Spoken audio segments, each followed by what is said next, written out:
Alhamdulillahirabbil alamin, arrahmanir rahim, maliki yaumiddin. Iyyaka na'budu wa iyyaka nasta'in. Ihdinas siratal mustaqim.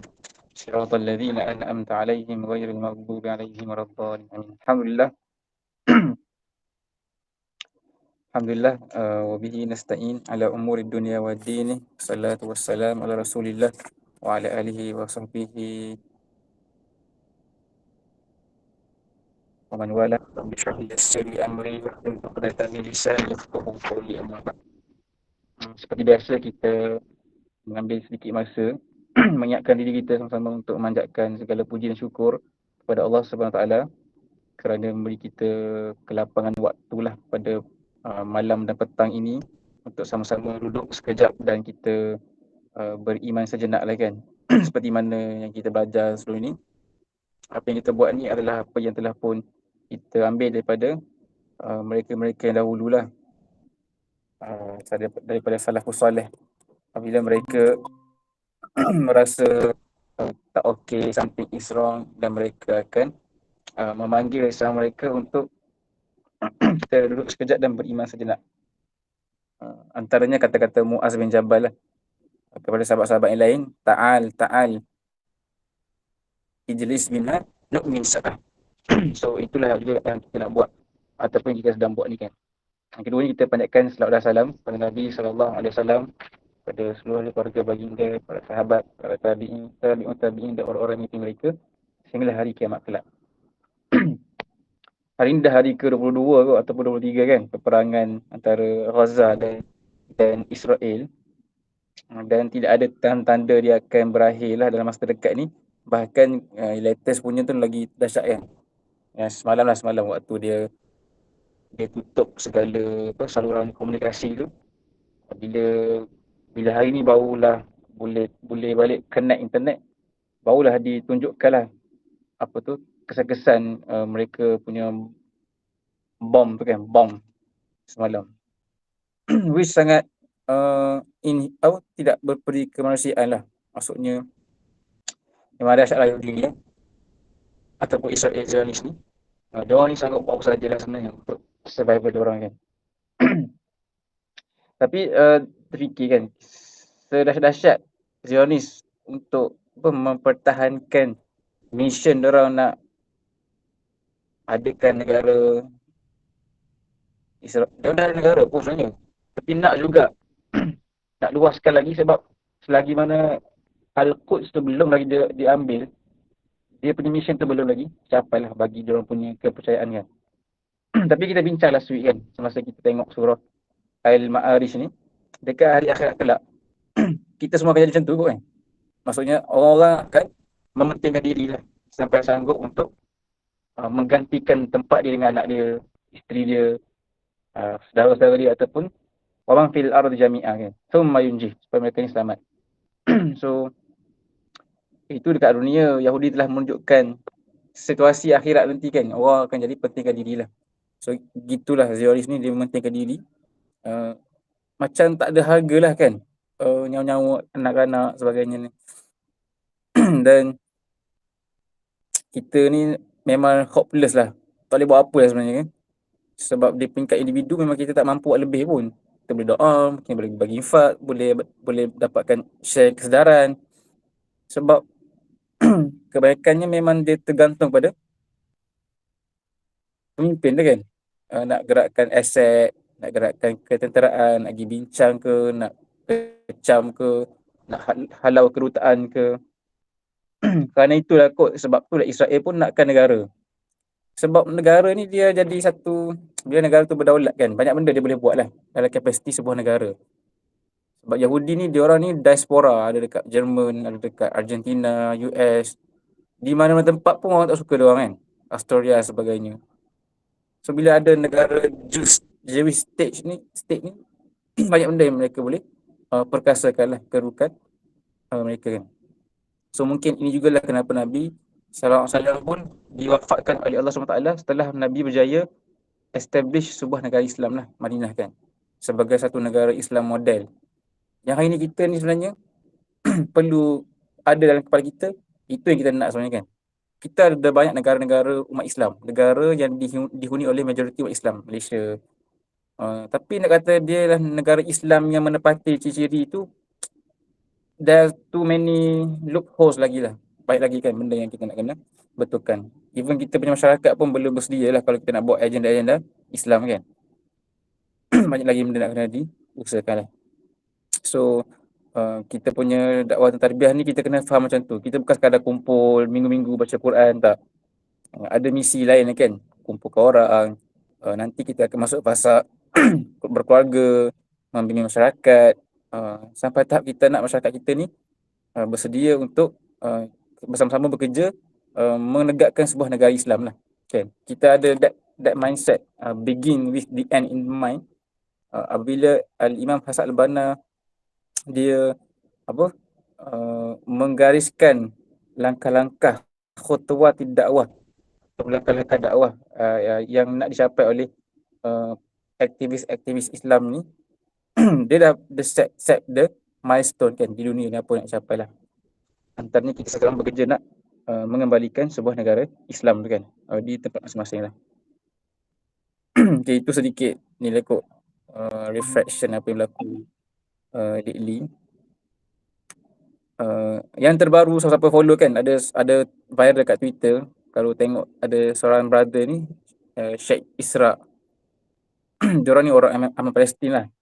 So dia kata that based on info daripada kenalan daripada Gaza sewaktu perang semalam tu, dia ada dapat voicemail kan yang dia share, kalau baca yang Amal share tadi dalam group tu, yang saya kata kan dia orang berperang, lepas dapat bisikan daripada belakang supaya bedil lah kereta kebal Israel kan. Walaupun diorang punya bedilan tu mungkin yang simple tapi menghancurkan kereta kebal tu. Dan benda ni bukanlah benda yang luar biasa. Kita kena yakin bahawa memang ada pertolongan Allah SWT kan. Bila orang-orang ini telah pun menepati ciri-ciri nak dibantu oleh Allah SWT, Allah SWT akan mendatangkan pertolongan dia. Tapi tak semua orang akan dibantu oleh Allah SWT kan. Sebab itu perlu menyediakan dulu tu orang-orang yang mencukupi ciri-ciri untuk menarik bantuan daripada Allah SWT. Ada kata-kata daripada Umar Al-Khattab. Dia kata, aku tak takut dengan senjata musuh kan. Tapi aku takut kita akan dikalahkan kerana kita punya apa? Tak dengar. Nanti boleh cari tak Naim kan kata-kata Umar. Tapi dia punya kalam dia awal macam tu lah. Dia kata, aku tidak takut kita ni kalah oleh musuh. Tapi aku takut kita akan dikalahkan oleh kita punya maksiat-maksiat kita. Sebab bila kita beriman, kita akan bertempur dengan bantuan Allah SWT. Tapi bila kita tidak beriman, kita akan bertempur dengan tentera tu dengan material yang kita ada, dan ketika itu kita akan kalah. Sebab material wise kita memang kalah dengan musuh ni. Kita tidak akan mampu kan nak menandingi hebatnya Eropah, Amerika dari segi weaponry mereka ni lah, kecanggihan. Tapi sebab tu kita ni menekankan aspek melengkapkan diri tentera tu dengan sifat-sifat yang akan menarik barakah dan juga nasrun minallah kan, pertolongan daripada Allah SWT. Dan benda tu telah berlaku dalam peperangan Uhud, peperangan Badar, peperangan Hunain sebagainya, dan ia akan terus berlaku kerana ayat Quran ada menceritakan perkara ini, dia akan terus hidup kan. Kita yakin dah apa yang mereka cerita kat Gaza tu benda berlaku. Itulah pertolongan daripada Allah SWT. Ada satu buku Naim boleh terjemahlah buku ni, dia buku Arabic. Buku tu ditulis oleh Syekh Abdullah Azzam. Abdullah Azzam ni dia seorang Palestine born scholar yang bekerja di Pakistan, kalau tak silap lah, di Universiti Islamabad, Pakistan. Dan dia ni orang yang ikut tarbiyah lah juga, tarbiyah ikhwan kan. Kemudian dia hidup di zaman berlakunya jihad Afghanistan melawan Soviet Union pada tahun berapa 80-an kot.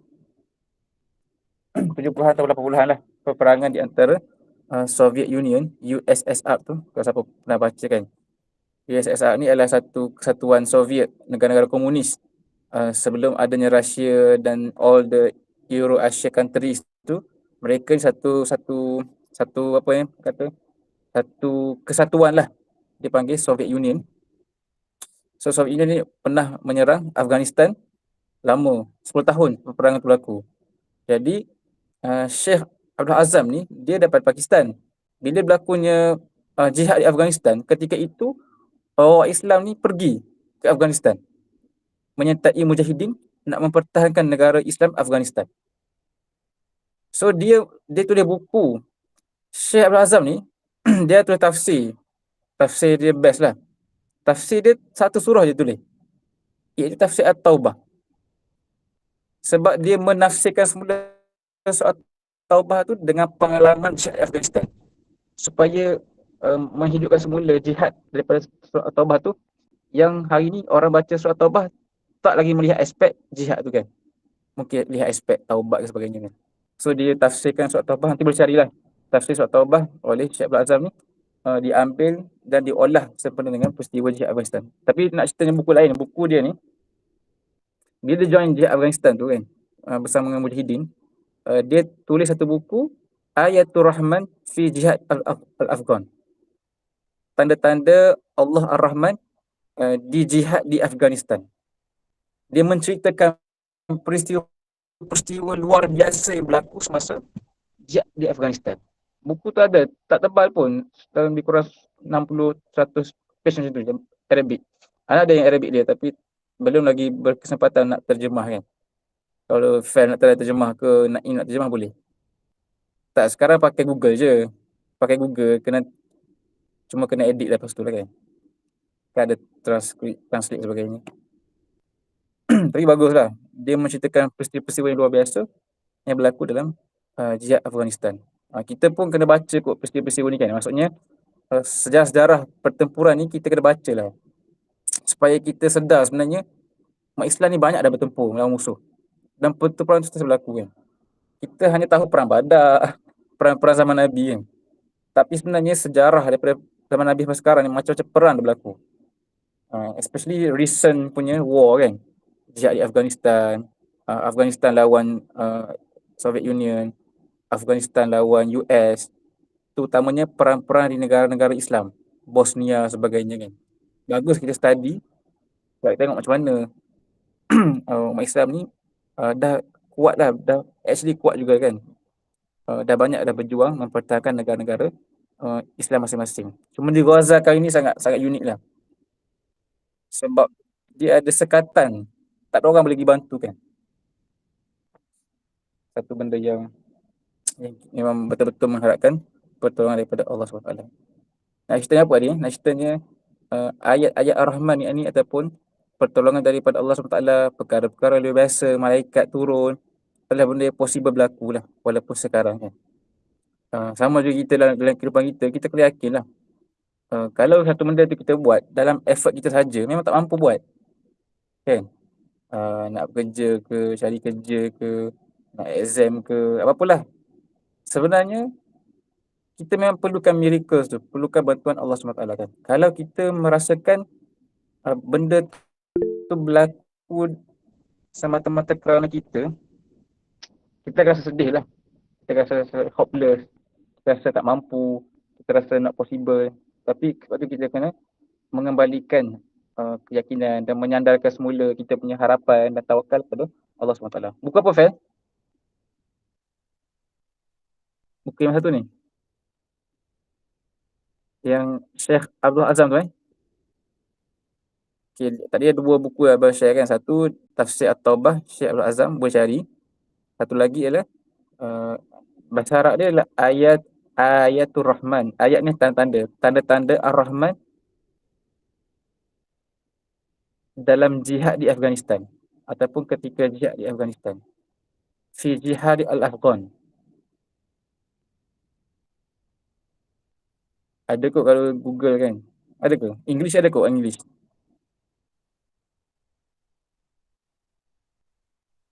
Siapa Google tu boleh share lah. Ataupun mungkin ada buku Melayu, tak pasti kalau ada. Jumpa ke?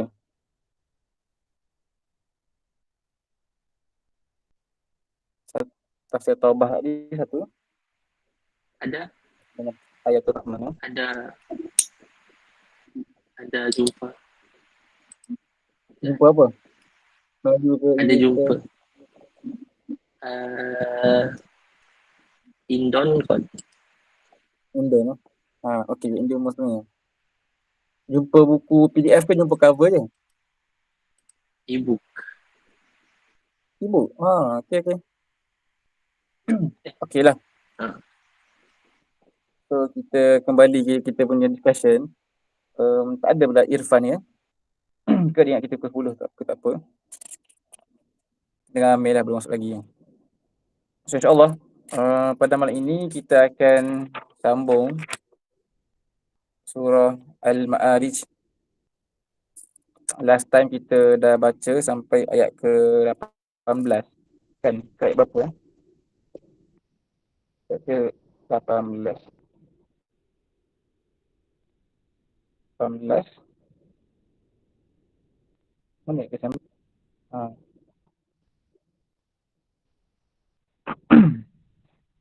Last time kita stop pada ayat ke 18 iaitu menceritakan tentang fenomena yang berlaku di hari kiamat kelak kan. Yang unik dalam surah ini, selain daripada dia menceritakan kedahsyatan hari kiamat tu secara fizikal, iaitu jatuhnya apa, cecair-cecair daripada langit sebagainya, gunung ganang dan sebagainya kan, yang banyak diceritakan dalam surah-surah lain juga. Tapi dia menceritakan apa yang berlaku dekat manusia. Ini satu satu keadaan yang menggambarkan dahsyat.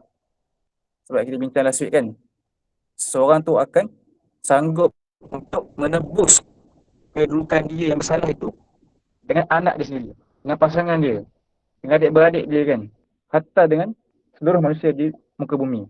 Supaya apa? Summa yunji, supaya dia dapat selamat. Tapi sebenarnya dia tidak akan selamat lagi kan.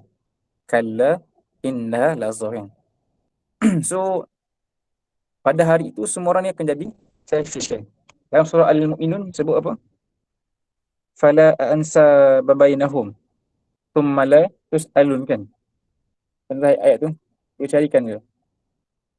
Kalau tak silap surah Al-Mu'minun ayat ke 101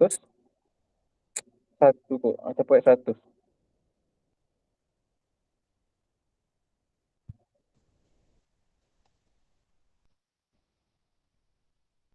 Ha. Ha. Cuba baca sikit ayat dia.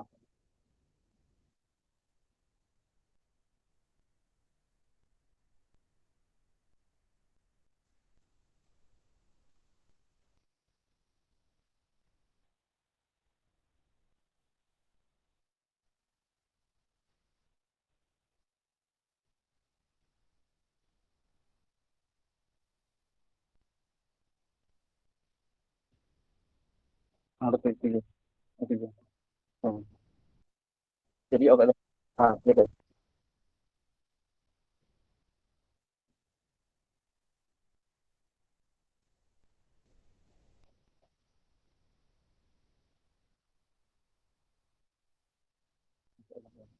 jadi ni pun satu gambaran lah. Maksudnya kita ni tak akan fikir tentang family ties dan tidak akan saling bertanya tentang orang lain. Sebab masing-masing akan fikir tentang diri dia. Nak selamatkan diri masing-masing. So, itu adalah keadaan di hari kiamat kan. Sebab tu kalau kita ni concern kat family kan, bukan tunggu dia mati baru kita nak doakan dia, dekahkan untuk parent kan. Tapi sekaranglah kita ni menyedarkan family kita, adik-adik kita sebagainya lah. Sebab di akhirat kelak, tak ada dah pertolongan family ni. Dah tak fikir kan. Secara umum lah, tak ada lah kan. So sama juga, bahkan mungkin seorang tu, dia sanggup menukar keadaan dia yang salah tu, yang berpotensi di akhirat itu dengan family dia kan. Asalkan dia selamat. Semua orang akan jadi pentingkan diri masing-masing. Jadi hari ini Al-Quran surah Al-Ma'arij, Allah SWT menukar ataupun dalam kelompok yang berikutnya shift perbincangan pada ciri-ciri orang-orang yang beriman kan, yang akan masuk ke syurga. Tadi cerita tentang orang-orang yang masuk neraka kan. Tadi kita akan shift. Dia kata kat sini Al-Quran beralih kepada menggambarkan hakikat jiwa manusia yang beriman. Sebab tadi cerita tentang kejiwaan orang-orang yang berdosa kan di hari akhirat. Itu apa mereka ni jadi ketika diri nak tukar keadaan mereka dengan orang lain. Kali ini akan menggambarkan hakikat jiwa manusia yang beriman dan tidak beriman nanti dalam menghadapi kesusahan dan kesenangan dan menerangkan kesudahan orang mukmin dan kesudahan orang kafir yang berdosa.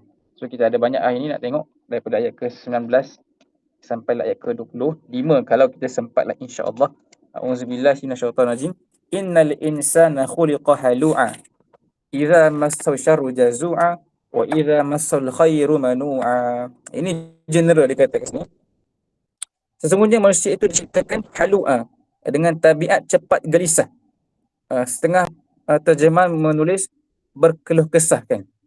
Maknanya manusia ni ini khuliqa ni maksudnya dia diciptakan dengan benda tu. Semua orang ada that nature lah asalnya kan. Mudah cepat komplain ataupun cepat gelisah. Halu'a kan, rasa macam tak senang. Sikit-sikit kita ada benda tu lah kan. Apa yang kita hadapi tu menyebab kita ni respon secara tak sengaja secara negatif kan. Gelisah, keluh kesah, komplain. Itu adalah diciptakan oleh Allah Taala, tapi tabiat ini boleh akan ada makin teruk kalau orang tak beriman dan boleh dikurangkan, dikontrol dengan keimanan dan keyakinan kepada Allah Taala. Tapi kita akan bincang lagi yang lanjut. Dia kata apa dekat manusia ni yang diciptakan dengan tabiat cepat gelisah ni? Idza massau syarru jazu'a. Apabila dia iza massau syarru jazu'a. Apabila dia disentuh dengan syar. Ni menarik kan? Allah SWT tak gunakan perkataan ditimpa, tapi hanya gunakan disentuh je. Massahu ni dah disentuh. Maksudnya sedikit sentuh je pun, sentuh dengan sedikit kesusahan, keburukan, asyar, jazu'a, dia menjadi amat cemas. Kan? Jadi terus komplain. Masya Allah kan. Wa iza masul khairu manu'a. Dan apabila disentuh dengan kebaikan, dia jadi mani'. Manu'a ni adalah orang yang dia asal perkataan mani'. Mani' ni memotong ataupun menghalang. Manu'a ni orang yang menghalang kebaikan lah ataupun jadi kikir. Dia dapat kebaikan, dia stop kebaikan tu dekat diri dia je. Dalam konteks ni dia terjemah sebagai kikir. Dapat duit jadi bakhil. Dapat kesenangan timbang untuk diri dia je. Generally manusia macam tu. Kan? Pentingkan diri, cepat komplain. Banyak kalau kita tengok netizen kan. Komplain macam-macam lah. Macam komen-komen ni menggambarkan benda ni lah. Dunia hari ni sedang menggambarkan karakter yang Quran sedang cerita ini kan. So dia cerita kat sini lah. Mengapa insan dikongkon dengan perasaan resah gelisah? Dia kata manusia ni kan, sebab apa jadi resah gelisah ni, jadi halu'a ni, kata semuanya ini berpunca kerana dia tidak berlindung pada tempat yang kukuh yang dapat mengotorkan keazamannya dan dapat menggantungkan harapannya. Masya Allah kan. So manusia ni jadi gelisah sebab dia tidak bergantung pada tempat yang kukuh. Which is logic lah. Kenapa Israel ni confident kan? Sebab dia bergantung dengan US. Ni kita cerita konteks peperangan ni kan. Tetapi Al-Qassam lagi confident sebab bergantung pada Allah SWT. Kalau kita baca statement Abu Ubaidah tu, dia punya spokesperson kan, dia punya press statement dia tu sangat convincing lah. Psycho pun ada juga kan. Tak ada rasa cuak, tidak ada rasa kalah. Padahal tengok online tu macam dah teruk nak Gaza tu. Hancur kan, tapi semangat. Sebab apa mereka ni tidak berkeluh kesah? Orang Gaza tidak berkeluh kesah kan? Tidak halu'a kerana bergantung pada tempat yang kukuh. Sama kita juga daily kan. Kalau kita ni bergantung pada diri sendiri, rely on apa yang kita ada, kita rasa tak strong. Kita rasa cemas.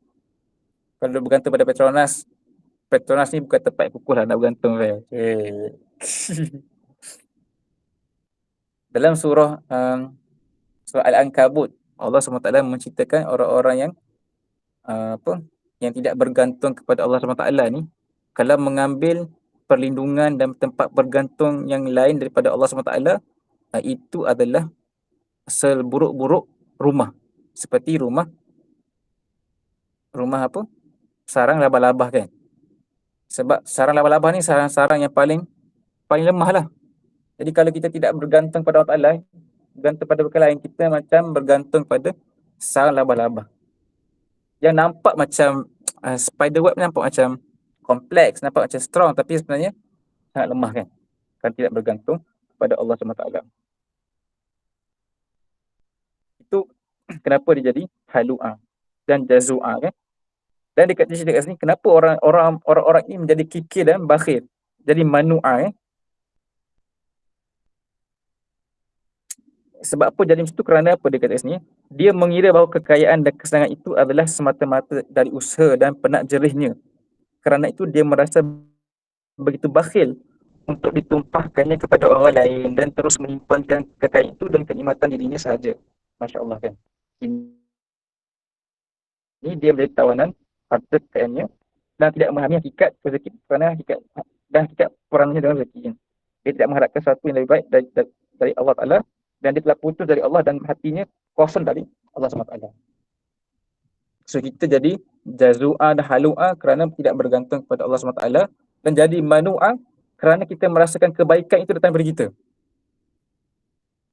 Kalau kita rasa gaji kita datang daripada diri kita, kita rasa kedekut lah sebab aku kerja 30 hari penat ni. Padahal itu adalah rezeki daripada Allah SWT kan. Kalau kita rasa kita punya kepandaian itu datang daripada diri kita, ataupun kita punya result exam datang daripada diri kita, kita rasa bangga lah. Tapi sebenarnya result kita belajar ni bukan datang daripada kita kan. Itu adalah rezeki pemberian Allah SWT. Kita kena kembali menyerahkan setiap apa yang kita terima tu kepada Allah SWT supaya kita tak jadi orang-orang yang ada penyakit manu'ah yang menyekat kebaikan kan, menghalang kebaikan. Rasa rugi tak kongsi apa yang kita dapat. Sebab rasa itu adalah usaha tangan kita darat kan. Tak.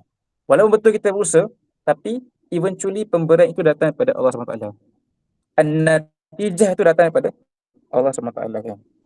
So, kalau kita betulkanlah pemikiran ni, insyaAllah kita akan jadi orang-orang yang manu'ah kan. Orang-orang yang menutup, memotong kebaikan yang terhalang daripada kebaikan.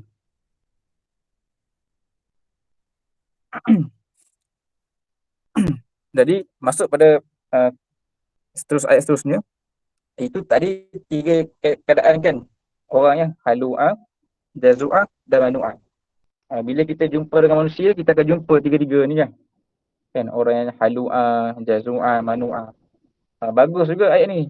Sebab setengah dalam kita punya perbincangan dakwi dan tadarus, kadang-kadangnya ayat surah Al-Ma'arij dan menceritakan tentang karakter-karakter manusia kan. Kepelbagaian karakter madu'u. Kalau kita tengok surah ini daripada aspek dakwi, aspek dakwahnya kan. Surah ini sedang menceritakan tentang keragaman manusia lah. Jadi manusia ni ada yang cepat komplain, ada yang jazu'ah, ada yang manu'ah. Jadi sambungan ayat ini sama kata, kecuali siapa yang bukan yang not fall on this 3 kategori ni, illal musallin. Kemudian Al-Quran menerangkan sifat orang-orang mukmin yang dikecualikan dari menjadi korban gerisah, iaitu illal musallin, kecuali orang-orang yang solat. Orang solat ni dia literally orang solat tapi nak menggambarkan orang beriman lah kan, sebab solat tu simbolik orang beriman, iaitu orang mukmin. Iaitu siapa?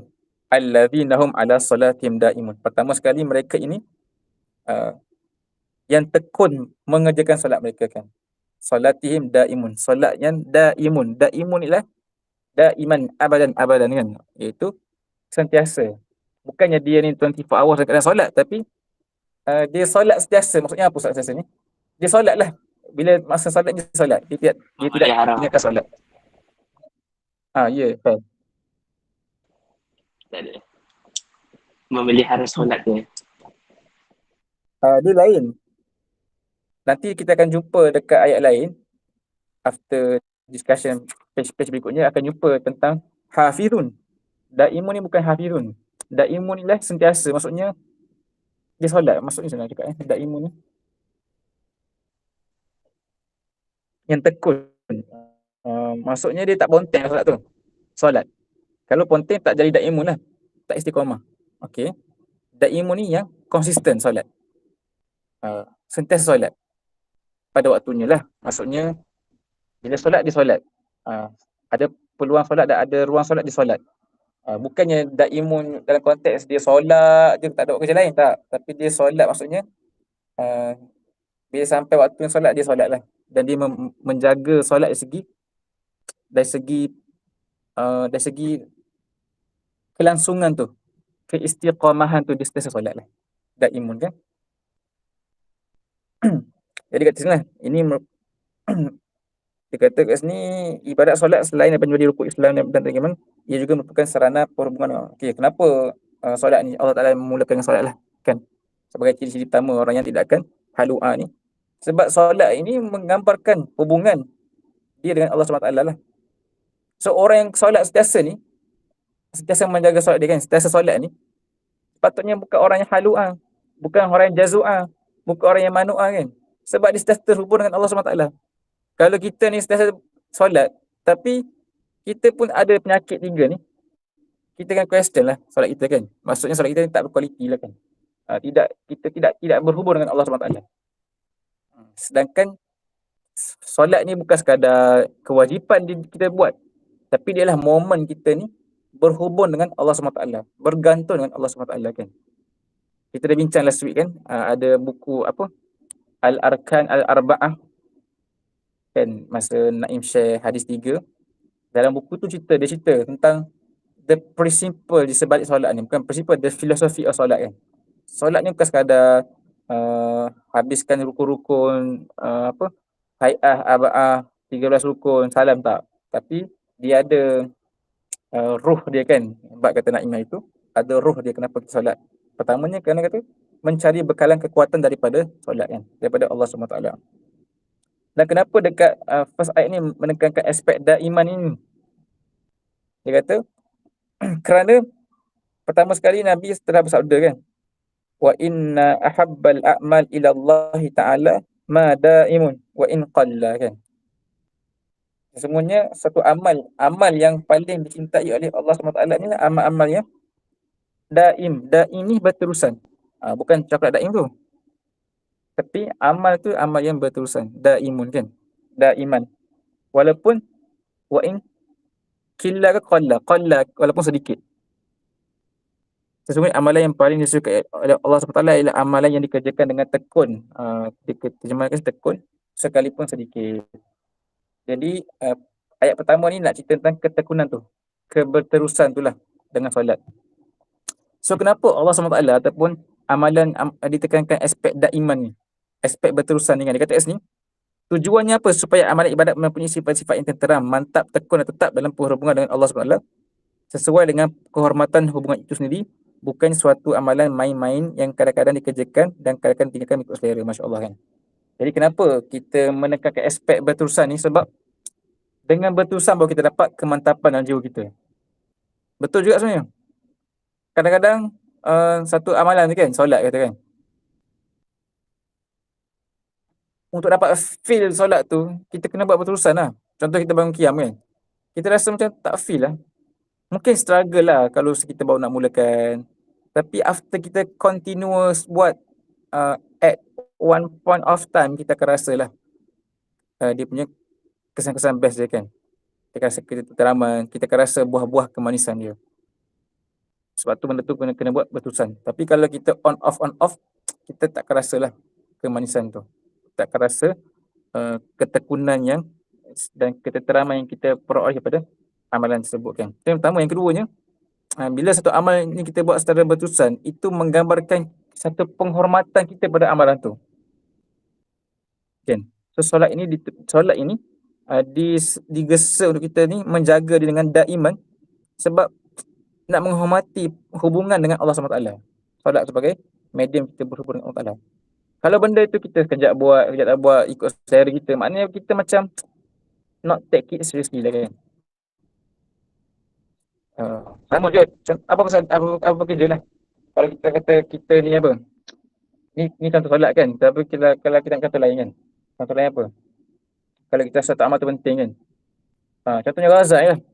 Kalau kita penting kan, kita akan konsisten lah dengan isu ni kan, follow, mendoakan, bagi derma, membina orang sebahagian daripada usaha kita kan. Tapi sebab Kalau kita rasa isu ni tak penting pun, tapi tak penting, kita akan buat apa? Kita akan sambil level lah kan.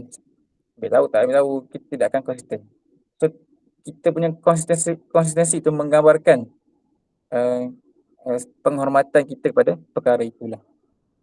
Okay, itu yang pertama kan. Itu mereka-mereka yang ala salatihim daimun.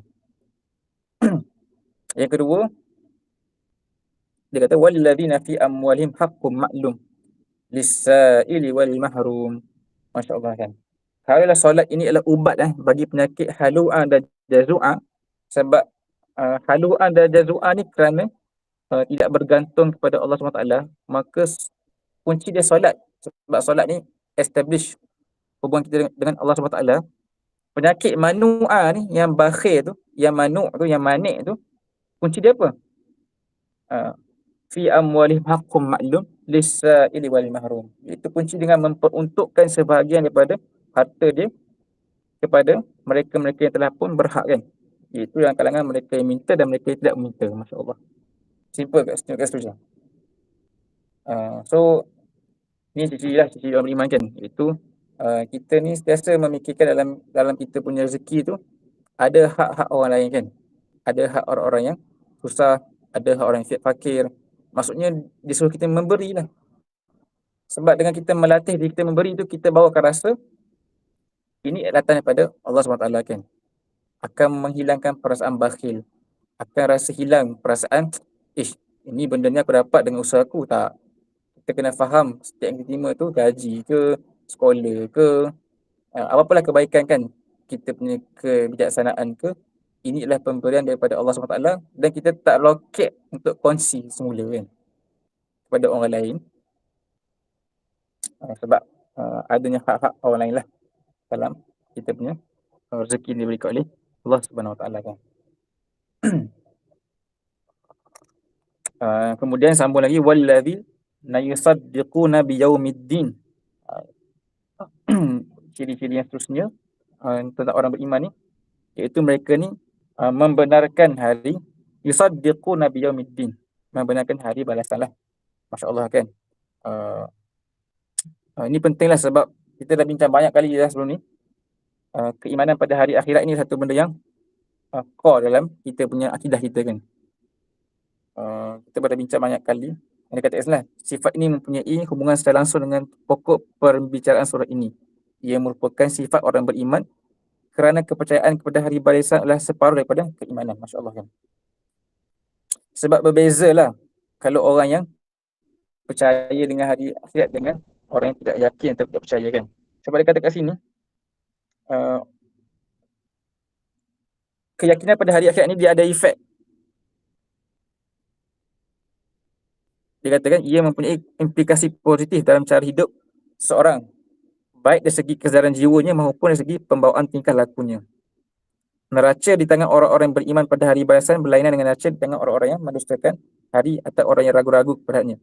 Iaitu neraca hidup, nilai-nilai, amalan-amalan dan peristiwa-peristiwa.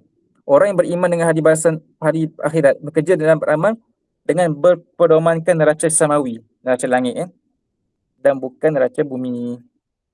Okay. Sebab kalau kita yakin dengan hari pembalasan, hari akhirat, kita tidak akan rasa rugi setiap amalan yang baik kita buat.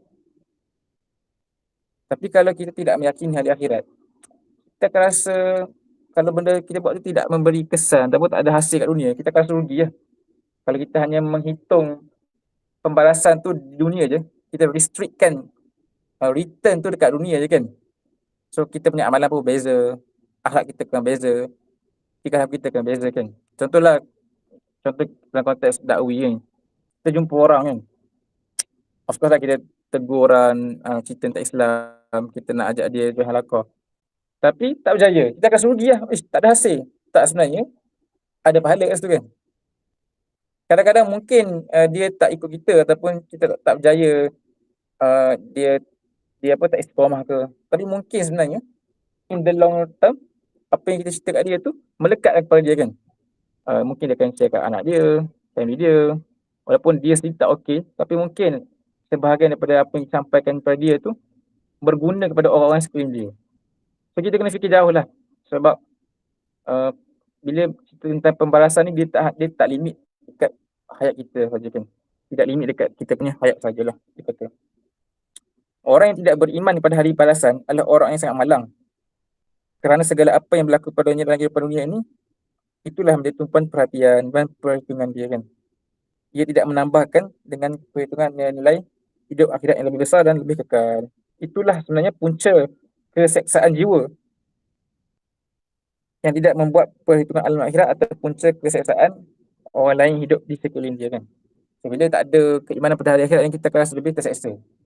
Rasa rugi, sentiasa akan rasa rugi, sentiasa akan rasa hopeless, sentiasa akan rasa berkira-kira nak buat kebaikan kan. Sebab tak dapat return dekat dunia. Jadi bezalah sebenarnya.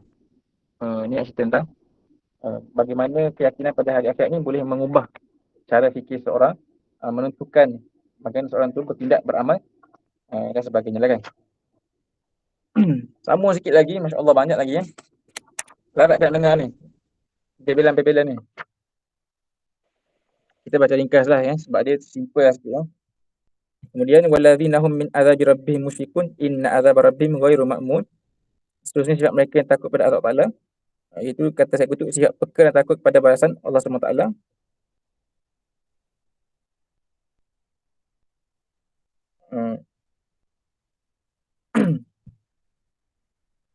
Tak perlu explain further lah kan. Ini antara ciri-ciri mereka yang not fall lah dalam kategori tadi lah, yang kategori 3 tadi kan, iaitu mereka yang takut pada azab Allah Ta'ala kerana sebenarnya azab Tuhan mereka tidak wajar dirasakan aman. Maksudnya antara ciri orang beriman ni, dia tidak merasa aman dengan azab Allah SWT kan. Inna azab rabbihim ghairu ma'mun. Ma'mun kat sini bukannya makmum kan, tapi ma'mun. Datang daripada perkataan aman. Ma'mun ni orang yang merasa aman. Maksud kita takkan rasa aman kan azab Allah SWT kan. Kita rasa cuak kan. Kita rasa nervous. Bukan cuak yang saya tu, tapi cuak dengan azab Allah SWT. Peka dengan takut pada balasan Allah SWT. Itu ciri orang beriman lah. Dalam hadis ni satu hadis kat sini kan. Hatta Nabi pun ada perasaan takut tu kan. Rasulullah SAW bersabda, walaupun beliau diutuskan Allah, walaupun beliau tahu bahawa beliau telah dipilih dan dipelihara, namun beliau sentiasa takut kepada azab Allah. Kerana beliau yakin bahawa amalannya saja tidak dapat melindunginya dan tidak dapat masukkannya ke dalam syurga melainkan dengan limpah kurnia dan rahmat dari Allah. Beliau telah bersabda kepada sahabatnya, amalan seorang itu tidak akan dapat memasukkannya ke dalam syurga. Lalu mereka berkata, walaupun anda sendiri, wahai Rasulullah.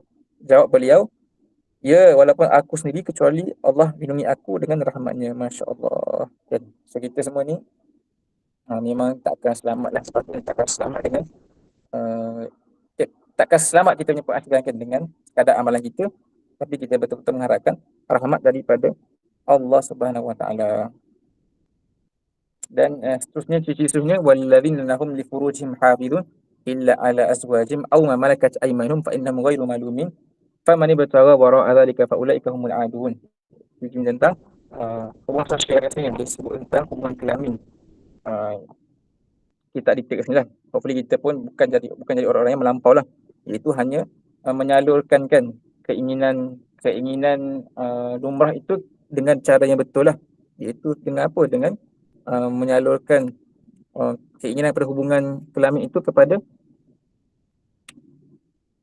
azwajihim kan, kepada pasangan-pasangan mereka ataupun kepada hamba-hamba mereka dalam konteks dahulu. Dan last ciri disebut kat sini. Sorry, bukan last tiga lagi, iaitu antaranya walladzina hum li amanatihim wa ahdihim ra'un. Yang seterusnya adalah memelihara amanah. Dan yang satu lagi walladzina hum bisyahadati muqaimun. Mereka yang memberi kesaksian yang jujur, masya-Allah kan. Ini ada kaitan dengan syahadatul haq lah. Ciri orang beriman ni juga memberikan kesyahadah dan memberikan kesaksian dengan jujur lah, dengan betul. Dan last sekali tutup balik ciri ini dengan sifat-sifat tentang solat, kembali ke solat, iaitu walladzina hum ala salatihim yuhafizun. Dan mereka yang melihara solat mereka, masya-Allah kan. Tadi kita dah mula dengan solat dan berakhir juga dengan solat, masya-Allah. Ini nak cerita tentang kepentingan solat sebenarnya. Sebab 2 kali disebut tentang solat ini, ciri-ciri orang beriman ni diapit dengan ciri-ciri mereka yang berkaitan dengan solat. Pertama, solat dengan daimun, yang kali ini solatihim yuhafizun. Iaitu yuhafizun ni apa? Memelihara apa? Mereka ni orang-orang yang memelihara solat. Tadi solat dengan tekun ataupun dengan istiqamah. Kali ini mereka ni solat dengan menjaga, iaitu menjaga apa? Waktu-waktunya, menjaga segala sunat yang fardu, segala yang sunat, menjaga roh dan sebagainya lah. Kan, inilah sisi yang terakhir. Dan Allah Ta'ala menutup kelompok ayat ini kata ulaika fi jannatin mukramun, dan mereka semuanya akan dimuliakan dalam syurga-syurga, masya-Allah. Okay. So, itu sebahagian daripada ciri orang-orang beriman yang saya sebut dalam surah ini. Nanti kita akan sambung lagi perbincangan pada kelompok ayat yang lain lah. Pada kelompok ayat yang lain. So, ada banyak ciri kan yang saya sebut kat sini.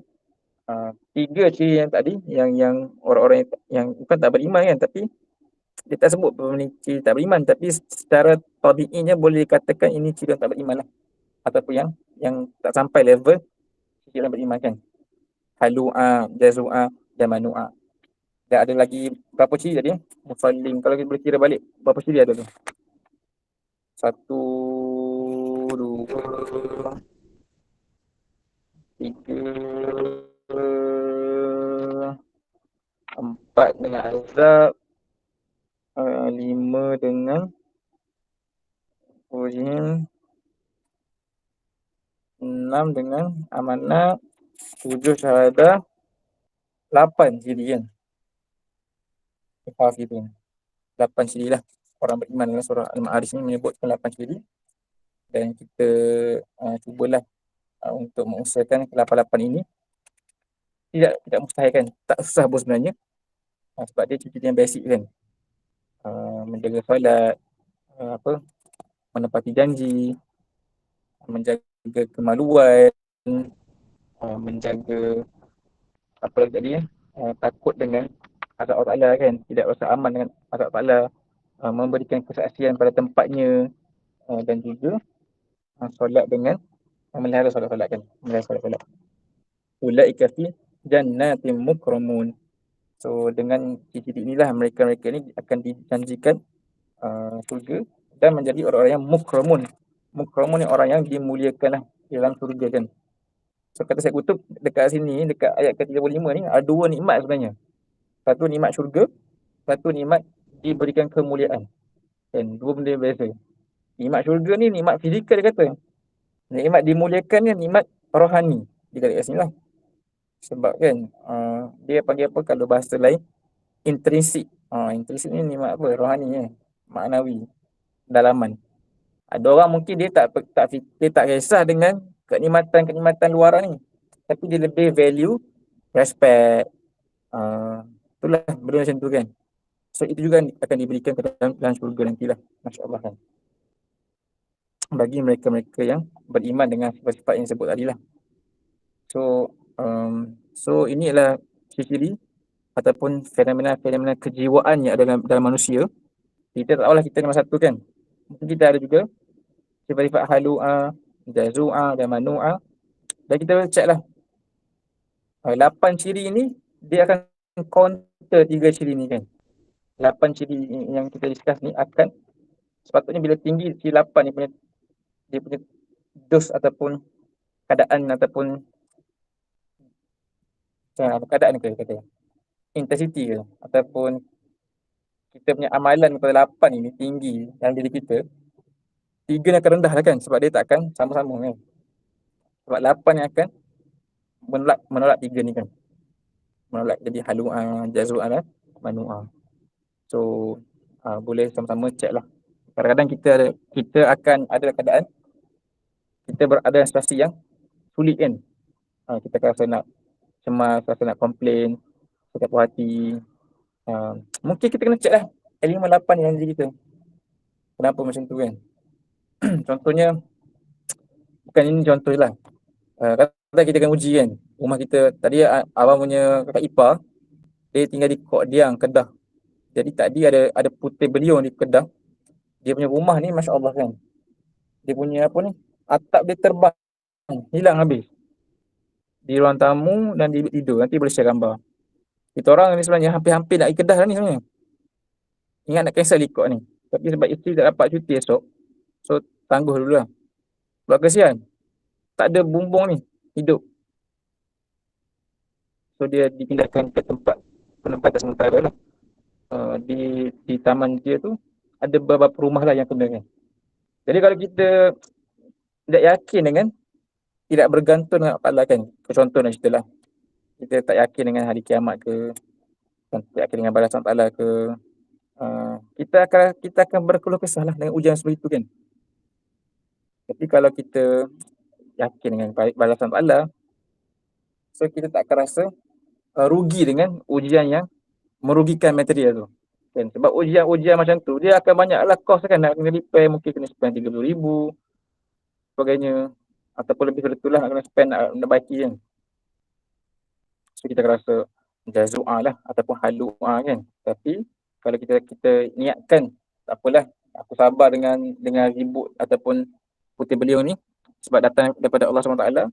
Hopefully spend baiki ni pun akan dikira amalan yang akan diganjari oleh Allah SWT. So kalau ada mindset yang positif macam tu, insyaAllah kan, kita boleh cover diri kita daripada terjebak dengan 3 ciri yang disebut tadi lah, dalam apa-apa situasi masing-masing pun. And this is the best time lah nak tengok kan diri kita. Sebab kalau kita tengok kat orang Gaza ni, tak adalah benda ni kan, halua ke jazua ke manua, masya-Allah kan. Tidak komplain, sentiasa positif, yakin dengan janji Allah Ta'ala kan. Tidak surrender lah mereka ni, masya-Allah. So kita ni itulah kan, baca Quran banyak dah kan, tapi still lagi lemah lah. So insya-Allah kita start kat situ pada ayat ke-35.